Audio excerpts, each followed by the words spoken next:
Jamaat-e ഇസ്ലാമിക്കും media വണ്ണിനും C ദാവൂദിനും STPയോട് എന്താണ് ഇത്ര കലിപ്പ് എന്നത് കഴിഞ്ഞ കുറേ ദിവസത്തെ വീഡിയോകളിൽ നമ്മൾ കണ്ടന്റായി വിഷയാവതരണമായി ചെയ്തിരുന്നു. അതിൽ പ്രധാനപ്പെട്ട ഒരു കാരണമായി മനസ്സിലാക്കാൻ കഴിയുന്നത് നിലവിൽ ജമാഅത്തെ ഇസ്ലാമിയുടെ കീഴിലുള്ള വെൽഫെയർ പാർട്ടി പിന്തുണക്കുന്നത് UDFനെയാണ്. STPക്ക് അത്തരമൊരു നിലപാടില്ല. UDFനെ പിന്തുണക്കുക എന്നുള്ള ഒരു നയം ഈ തെരഞ്ഞെടുപ്പിൽ STPI സ്വീകരിച്ചിട്ടില്ല. അങ്ങനെയുള്ള ഒരു പശ്ചാത്തലത്തിൽ വെൽഫെയർ പാർട്ടിയും ജമാഅത്തെ ഇസ്ലാമിയും പിന്തുണ കൊടുക്കുന്ന ഒരു മുന്നണിക്ക് പിന്തുണ കൊടുക്കുകയോ അത്തരം ഒരു തീരുമാനം പറയാതിരിക്കുകയോ ചെയ്തതിൻ്റെ പശ്ചാത്തലത്തിൽ നിരന്തരമായി STPക്കെതിരെയുള്ള വാർത്തകൾ ചുമത്തുകയും മുസ്ലിം സമുദായത്തിനകത്ത് പ്രത്യേകിച്ചും ഒരു അത്യാവശ്യം സ്വാധീനമുള്ള ഒരു മീഡിയ എന്നുള്ള നിലക്ക് മീഡിയ വൺ അത്തരത്തിലുള്ള UDF അനുകൂലമായ ഒരു സ്ഥിതിവിശേഷം ഉണ്ടാക്കാനുള്ള പരിശ്രമങ്ങൾ കുറേ ദിവസങ്ങളായി നടത്തി വരുന്നുണ്ട്.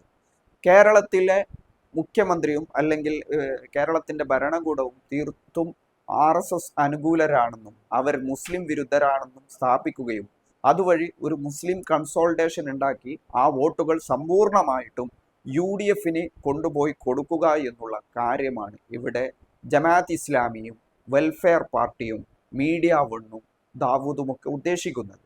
അത് അവരുടെ നിലപാടിൻ്റെ ഭാഗമായിട്ടാണ് ഉണ്ടാവുന്നത്. പക്ഷേ അപ്പോഴാണ് STP അതിൽ നിന്നും വിഭിന്നമായ ഒരു കാര്യം പറയുന്നത്.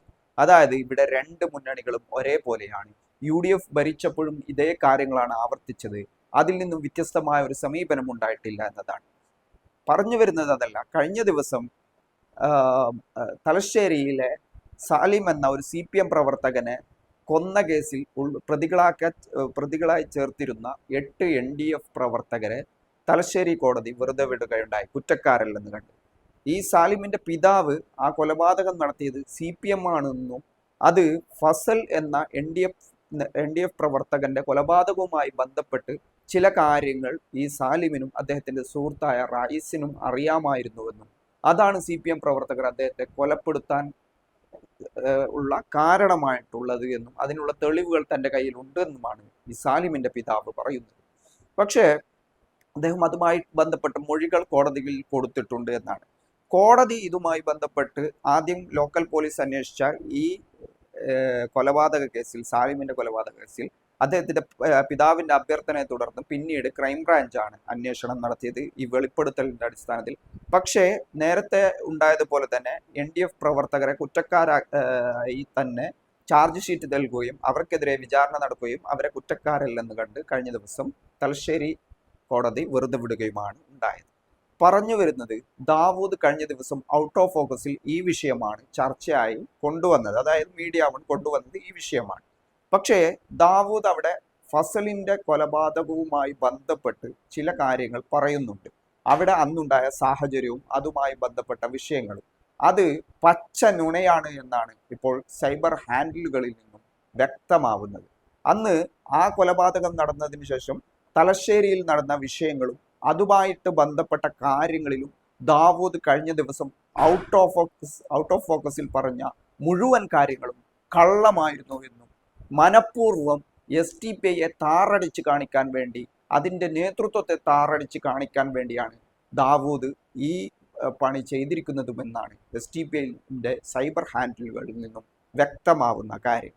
പറഞ്ഞു വരുന്നത്, അന്ന് അവിടെ നടന്ന സംഘർഷത്തിന് ശേഷം അല്ലെങ്കിൽ ഈ ഫസലിന്റെ കൊലപാതകവുമായി ബന്ധപ്പെട്ട സംഭവങ്ങൾക്ക് ശേഷം അവിടെയുണ്ടായ സാഹചര്യം വിലയിരുത്തി ഞാൻ നേരിട്ട് ദൃക്സാക്ഷിയായി എന്ന് പറഞ്ഞുകൊണ്ട് ദാവൂദ് പറഞ്ഞിരിക്കുന്ന കാര്യങ്ങളാണ് മുഴുവൻ കള്ളമാണ് എന്ന് ഇപ്പോൾ തെളിവുകളോടെ പുറത്തായിരിക്കുന്നത്. അഥവാ ദാവൂദ് മനഃപൂർവ്വം ഇവർക്കെതിരെ, STPക്കെതിരെ ഒരു വ്യാജ പ്രചരണം ഉണ്ടാക്കുകയാണ് യഥാർത്ഥത്തിൽ ചെയ്തിരിക്കുന്നത്. ഔട്ട് ഓഫ് ഫോക്കസ് എന്ന പരിപാടി അതിനുവേണ്ടി തന്നെ ഉപയോഗപ്പെടുത്തുകയാണ് ചെയ്തിരിക്കുന്നത്. ഏതായാലും അതുമായി ബന്ധപ്പെട്ട ഒരു വിശദീകരണം സോഷ്യൽ മീഡിയയിൽ കാണാനിടയായി. അത് നമ്മൾക്കൊന്ന് കണ്ടു നോക്കാം. എന്ന ഔട്ട് ഓഫ് ഫോക്കസുമായി ബന്ധപ്പെട്ട ഒരു ചർച്ചയിൽ ദാവൂദ് ഒരു മനഃപൂർവ്വം ഒരു കളവ് പറയുന്നത് ശ്രദ്ധയിൽപ്പെട്ടു. ആ കളവ് ഞാനിവിടെ കേൾപ്പിക്കാം. ജനറൽ ഹോസ്പിറ്റലിലേക്ക് മാറ്റുന്നു. പോസ്റ്റ്മോർട്ടം നടപടി അവിടെയാണ്. ആ ദിവസം ഞാൻ തലശ്ശേരിയിലുണ്ട്. പെരുന്നാൾ ഷോപ്പിങ്ങിന് വേണ്ടി പോയതാണ്. അപ്പോൾ തലശ്ശേരി ജനറൽ ഹോസ്പിറ്റൽ എന്ന് പറയുന്നത് തലശ്ശേരി പഴയ ബസ് സ്റ്റാൻഡ് ആക്ച്വലി അതൊരു ഷോപ്പിംഗ് കോംപ്ലക്സ് കൂടിയാണ്. അതിൻ്റെ ഒരു എൻഡിലാണ് ഈ ജനറൽ ഹോസ്പിറ്റൽ. ഞാൻ അവിടെ ചെല്ലുന്ന സമയത്ത് ആ പ്രദേശം മുഴുവൻ ജനനിബിഡമാണ്. ഈ പോപ്പുലർ ഫ്രണ്ട് പ്രവർത്തകരാൽ നിറഞ്ഞിരിക്കുകയാണ്. അപ്പം ഈ അവിടെ ആ ജനറൽ ഹോസ്പിറ്റലിൻ്റെ മതിലിൻ്റെ മകളിൽ ഇദ്ദേഹം കയറി നിൽക്കുന്നു. പിന്നെ അന്നത്തെ പോപ്പുലർ ഫ്രണ്ടിൻ്റെ നേതാവ്, പോപ്പുലർ ഫ്രണ്ടാണ് NDF ആണോ എന്ന് എനിക്ക് ഓർമ്മയില്ല കേട്ടോ, ഈ അബൂബക്കർ ആ മതിൽ കയറി നിന്നിട്ടൊരു സ്റ്റേറ്റ്മെൻറ്റാണിത്. ആ രംഗം ഇപ്പോൾ ഞാൻ ഓർക്കുന്നുണ്ട്. മൈക്കൊന്നുമില്ല, ഇദ്ദേഹം മതിലിൽ കയറുന്നതോടുകൂടി നിശബ്ദമാകുകയാണ് ഈ പാരാവാരം. നമ്മുടെ സഹോദരൻ ഫസൽ രക്തസാക്ഷിയായിരിക്കുന്നു. ഫസലിൻ്റെ കൊലപാതകത്തിന് പിറകിൽ CPMകാർ ആകരുതേ എന്നാണ് എൻ്റെ പ്രാർത്ഥന. ഇതാണ് അദ്ദേഹത്തിൻ്റെ ഓപ്പണിംഗ് സ്റ്റേറ്റ്മെൻറ്റ്. അപ്പം അതായത് 2 കാര്യങ്ങളാണ് അതിലുള്ളത്. ഒന്ന്, ഫസലിൻ്റെ രക്തസാക്ഷ്യം നടന്ന് പോസ്റ്റ്മോർട്ടം നടന്നത് തലശ്ശേരി ജനറൽ ആശുപത്രിയിൽ വെച്ചല്ല. മറ്റൊന്ന്, ഈ സമയത്ത് അങ്ങനെ ഒരു പ്രസംഗം അവിടെ നടന്നിട്ടില്ല. മൂന്നാമത്തത്, അബൂബക്കർ എന്ന് പറയുന്ന NDFൻ്റെ അന്നത്തെ നേതാവ് എന്ന് പറയുന്ന അദ്ദേഹം ആ സ്ഥലത്തുണ്ടായിരുന്നില്ല എന്നതാണ്. ഇതിൽ അദ്ദേഹം ദാവൂദ് ഇങ്ങനെ ഞാൻ അറിഞ്ഞു എന്നാണ് പറയുന്നതെങ്കിൽ നമുക്ക് അയാൾ അറിഞ്ഞതിലുള്ള ഒരു തെറ്റാണെന്ന് മനസ്സിലാക്കാൻ പറ്റും. പക്ഷേ അദ്ദേഹം മനഃപൂർവ്വം ഒരു കളവ് പറയാൻ വേണ്ടി ഒരു തിരക്കഥ ഉണ്ടാക്കുകയാണ്. പെരുന്നാളിൻ്റെ തലേന്നാണ്, അപ്പം ഞാൻ ഡ്രസ്സ് എടുക്കാൻ വേണ്ടി പോകുന്നു, തലശ്ശേരി ബസ് സ്റ്റാൻഡിൻ്റെ മുമ്പിലൊരു പഴയ ബസ് സ്റ്റാൻഡിനടുത്തൊരു ഷോപ്പിംഗ് മാളുണ്ട് എന്നൊക്കെ പറഞ്ഞ് വളരെ മാനിപ്പുലേറ്റ് ചെയ്ത് തിരക്കഥ എഴുതിക്കൊണ്ടുള്ള ഒരു കളവാണ് പ്രചരിപ്പിക്കുന്നത്. എനിക്ക് ചോദിക്കാനുള്ളത്, ജമാഅത്തെ ഇസ്ലാമിയുടെ കേരളത്തിലെ അറിയപ്പെടുന്ന നേതാക്കന്മാരിൽ ഒരാളാണ് സി ദാവൂദ്. ഇസ്ലാമിക പ്രവർത്തകർ എന്ന് പറയുന്നവരുടെ നേതാവ്. ഇദ്ദേഹം ഇത്തരത്തിലുള്ള ഒരു കളവ് പ്രചരിപ്പിക്കുമ്പോൾ എന്ത് ധാർമ്മികമായ അവകാശമാണ് അവർക്ക് സമുദായത്തോടും സമൂഹത്തോടുമുള്ളത്? പ്രവർത്തകന്മാരെ അല്ലെങ്കിൽ സമുദായത്തെ ശാക്തീകരിക്കേണ്ട അല്ലെങ്കിൽ അവരെ സംശുദ്ധീകരിക്കേണ്ട ഒരു ആളുകളുടെ നേതൃത്വങ്ങൾ പോലും ഇത്തരം പച്ചയായ കള്ളങ്ങൾ പ്രചരിപ്പിച്ചുകൊണ്ട് നിൽക്കുന്നത് എത്ര സങ്കടകരമായ ഒരവസ്ഥയാണ്. ജമാഅത്തെ ഇസ്ലാമിയോട് ചോദിക്കാനുള്ളത്, നിങ്ങളുടെ കേരള സംസ്ഥാനത്തെ ഉന്നതമായൊരു നേതാവ് ഇത്തരത്തിലൊരു കള്ളം പ്രചരിപ്പിക്കുമ്പോൾ, അദ്ദേഹം നിരന്തരമായ കള്ളങ്ങൾ പ്രചരിപ്പിച്ചുകൊണ്ടിരിക്കുമ്പോൾ മീഡിയ വൺ എന്ന് പറയുന്ന മാധ്യമ സ്ഥാപനത്തിൻ്റെ ഉന്നതിയിൽ ആ പോസ്റ്റിലിരിക്കാൻ അദ്ദേഹം അതിന് യോഗ്യനാണോ എന്ന് പരിശോധിക്കണമെന്ന് കൂടി നിങ്ങൾ ഓർമ്മപ്പെടുത്തുകയാണ്. അതുകൊണ്ട് ദാവൂദ് പറഞ്ഞ മുഴുവൻ കാര്യങ്ങളും, ആ വിഷയത്തിൽ ഞാൻ ഈ വീഡിയോയിലിട്ട മുഴുവൻ കാര്യങ്ങളും കള്ളങ്ങളാണ്. കള്ളങ്ങൾ എന്ന് പറയുന്നത് അദ്ദേഹത്തിൻ്റെ തെറ്റിദ്ധാരണകളിൽ നിന്നുണ്ടായ കള്ളങ്ങളല്ല എന്നുകൂടി നിങ്ങൾ മനസ്സിലാക്കണം. ആ കള്ളങ്ങൾ പറയാൻ വേണ്ടി അദ്ദേഹം തിരക്കഥ സൃഷ്ടിച്ചു കൊണ്ടുണ്ടാക്കിയ ഒരു മനഃപൂർവ്വമായി പടച്ചുവിട്ട ഒരു കള്ളമാണ് എന്ന് ഓർമ്മപ്പെടുത്തുകയാണ്. അപ്പോൾ ഈ വിശദീകരണം നമ്മൾ കേട്ടു കാണുമല്ലോ. അപ്പോൾ അവിടെ നടന്ന ഈ ദാവൂദ് വിശദീകരിച്ച ഈ കാര്യങ്ങൾ മുഴുവൻ കള്ളങ്ങളാണ്. അന്ന് അവിടെ ഒരു പ്രസംഗം നടന്നിട്ടില്ല. ഈ അബൂബക്കർ എന്ന ഇന്ന് തിഹാർ ജയിലിലുള്ള ഈ അബൂബക്കർ എന്ന ഇത് മുൻ പോപ്പുലർ ഫ്രണ്ട് നേതാവ്, അദ്ദേഹം അവിടെ ഉണ്ടായിരുന്നില്ല, ആ സ്ഥലത്ത് പോലും ഉണ്ടായിരുന്നില്ല. ദാവൂദ് ഇത് ഇങ്ങനെ മറ്റൊരിടത്ത് നിന്നു കൊണ്ട് പറയുന്ന കാര്യമല്ല ഇത്.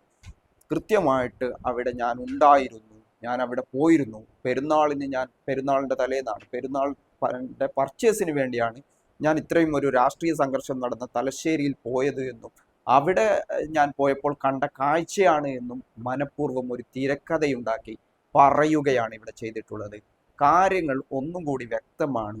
ജമാഅത്ത് ഇസ്ലാമിയും അല്ലെങ്കിൽ സി ദാവൂദും മീഡിയ വന്നും നിരന്തരമായി SDPIയെ ലക്ഷ്യം വെച്ചുകൊണ്ടുള്ള വാർത്തകളും പ്രചരണങ്ങളും നടത്തുന്നുണ്ട്.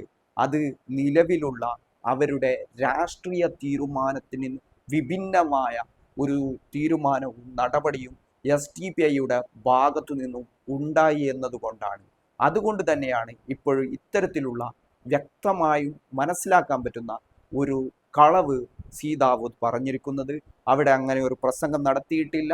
അവിടെ ആ പോസ്റ്റ്മോർട്ടം നടപടികൾ നടന്നത് കോഴിക്കോട് മെഡിക്കൽ കോളേജിലാണെന്ന് പിന്നീട് വിശദീകരണത്തിൽ പറഞ്ഞു കഴിഞ്ഞു. അതായത് തലശ്ശേരിയിലെ ഈ ഹോസ്പിറ്റലിൽ വെച്ച്, സർക്കാർ ആശുപത്രിയിലല്ല, അന്ന് താലൂക്ക് ആശുപത്രിയിലല്ല പോസ്റ്റ്മോർട്ടം നടന്നത്. അവിടെ മതിലിൽ കയറിയിട്ടുള്ള ഒരു പ്രഭാഷണം അത്തരത്തിൽ ഉണ്ടായിരുന്നില്ല എന്നും വളരെ വ്യക്തമാവുന്ന കാര്യമാണ്. മറ്റൊന്ന്, സി ദാവൂദ് അവിടെ എത്തി എന്ന് പറയുന്നത് പെരുന്നാളിൻ്റെ തലേന്ന് ഉള്ള പർച്ചേസിന് വേണ്ടിയാണ്. അദ്ദേഹം അവിടെ എത്തിയപ്പോഴാണ് അദ്ദേഹത്തിന് തിരിഞ്ഞത് ഇവിടെ ഇത്ര ഒരു കൊലപാതകം നടന്നിട്ടുണ്ടെന്ന്. മുൻകൂട്ടി അറിഞ്ഞിരുന്നില്ലേ? ഇനി കുറ്റ്യാടിയിലോ കോഴിക്കോടോ ഉള്ള അദ്ദേഹം തലശ്ശേരിയിൽ എന്തുകൊണ്ടാണ് പർച്ചേസിന് പോയത്? ഇങ്ങനെ ഒരുപാടുണ്ട്. അദ്ദേഹം പോയിരിക്കാം, അത് മറ്റൊരു കാര്യമാണ്. പക്ഷേ ഇവിടെ മനഃപൂർവ്വം സൃഷ്ടിച്ചെടുത്ത ഒരു കള്ളമാണ് ഒന്നും കൂടി പൊളിയുന്നുള്ളത്. മനഃപൂർവ്വം സി ദാവൂദ് ഇവിടെ ചില കള്ളങ്ങൾ പറഞ്ഞിരിക്കുന്നു. ഇനി NDF-ന്റെ അന്നത്തെ ഒരു നിലപാടുമായി ബന്ധപ്പെട്ട കാര്യങ്ങളാണ് പിന്നീട് പറയുന്നത്. NDF-ന്റെ ചെയർമാൻ ഇത്തരത്തിൽ പ്രഭാഷണം നടത്തി CPM ആവരുതേ എന്ന് പ്രസംഗം നടത്തി എന്നാണ് പറയുന്നത്. ഈ കേസിന്റെ തുടക്കത്തിൽ ഇത് ഒരു RSS നടത്തിയ കൊലപാതകമാണെന്നുള്ള സംശയങ്ങൾ ഉണ്ടായിരുന്നു. സ്വാഭാവികമായിട്ടും അന്നത്തെ NDF-ന്റെ നേതൃത്വം അത്തരത്തിലാണ് പ്രതികരിച്ചത്. കാരണം NDF പ്രവർത്തകരാണ്. തലശ്ശേരി എന്നുള്ളത് NDF-ഉം RSS-ഉമുള്ള സംഘർഷങ്ങൾക്ക് പേരുകേട്ട സ്ഥലമാണ്. അങ്ങനെയുള്ള ഒരു പശ്ചാത്തലത്തിൽ അത്തരം സംശയങ്ങൾ ഉണ്ടായിരുന്നു. പിന്നീട് സ്വാഭാവികമായിട്ടും അതിൻ്റെ അന്വേഷണങ്ങൾ നടക്കുന്ന മുറക്ക് അതിന് പിന്നിൽ ഈ RSS അല്ലെന്നും CPM ആണെന്നുമുള്ള കൂടുതൽ തെളിവുകൾ പുറത്തു വരുന്നു. അന്നു മുതൽ അതുമായി ബന്ധപ്പെട്ട ആളുകൾ, അത്തരത്തിലുള്ള അതിൻ്റെ നേതൃത്വം കൃത്യമായിട്ട് CPM തന്നെയാണ് ഇതിൻ്റെ പ്രതിസ്ഥാനത്തുള്ളത് എന്നും അതുകൊണ്ട് തന്നെ ഈ കൊലപാതകത്തിന് ഉത്തരവാദികൾ CPM ആണെന്നും വ്യക്തമാക്കിയിട്ടുള്ള കാര്യമാണ്. മറ്റൊരു തരത്തിലുള്ള തെളിവുകളും ഈ കേസിൽ പുറത്തു വന്നിട്ടില്ല എന്നും CPM തന്നെ പ്രതിസ്ഥാനത്ത് നിർത്തിയ കേസാണെന്നും ഈ ഫസലിന്റെ ഭാര്യ തന്നെയാണ് ഹൈക്കോടതിയിലും സുപ്രീം കോടതിയിലും ഈ കേസിന് വേണ്ടി പോയതെന്നും അന്ന് അവർക്ക് വേണ്ട പിന്തുണ നൽകിയത് അവരുടെ തന്നെ പ്രസ്ഥാനമായ പോപ്പുലർ ഫ്രണ്ടാണെന്നും വ്യക്തമായിട്ടുള്ള കാര്യമാണ്. അഥവാ പോപ്പുലർ ഫ്രണ്ട് എന്നുള്ള നിരോധിക്കപ്പെട്ട സംഘടന ഈ കേസിൽ ഒരു തരത്തിലുള്ള വിട്ടുവീഴ്ചയും CPM-ഉമായിട്ട് ചെയ്തിട്ടില്ല എന്നും അവരുടെ നിരന്തരമായ നിയമ പോരാട്ടത്തിൻ്റെ കൂടി ബാക്കി പത്രമാണ് CPM-ന്റെ നേതാക്കന്മാരായ കരായി രാജനും കരായി ചന്ദ്രശേഖരനും ഈ കേസിൽ പ്രതിയായത് എന്നും വ്യക്തമാവുന്ന കാര്യമാണ്. ഇത്തരത്തിലുള്ള ഒരു സംഭവ വികാസങ്ങളിൽ ഒരു ദുഷ്ടലാക്കോടെയുള്ള വ്യാജ പ്രചരണങ്ങൾ നടത്തുന്നത് സി ദാവൂദ് എന്ന ജമാഅത്ത് ഇസ്ലാമിയുടെ ഷൂറ അംഗം കൂടിയാണ് എന്നതാണ് ഏറ്റവും വിരോധാഭാസമായ കാര്യം. നിലവിൽ നടക്കുന്ന മഞ്ചേശ്വരവുമായി തെരഞ്ഞെടുപ്പ് വിഷയത്തിലും ഇപ്പോഴുണ്ടായ ഈ സാലിമിന്റെ കേസിൽ പ്രതികളായി ആരോപിക്കപ്പെടുന്ന NDF പ്രവർത്തകരെ വെറുതെ വിട്ട വിഷയത്തിലും സി ദാവൂദ് നടത്തിയ പരാമർശങ്ങളും അതിൽ നടത്തിയ നുണപ്രചരണങ്ങളും ഒരിക്കൽ കൂടി ആവർത്തിക്കുന്നു എന്നുള്ളതും ഇത് SDP എന്നുള്ള രാഷ്ട്രീയ പ്രസ്ഥാനത്തിനോടുള്ള കടുത്ത വിരോധം മൂലമാണ് ഇത്തരത്തിലുള്ള പ്രചരണം നടത്തുന്നത് എന്നുമാണ് മനസ്സിലാക്കാൻ കഴിയുന്നത്.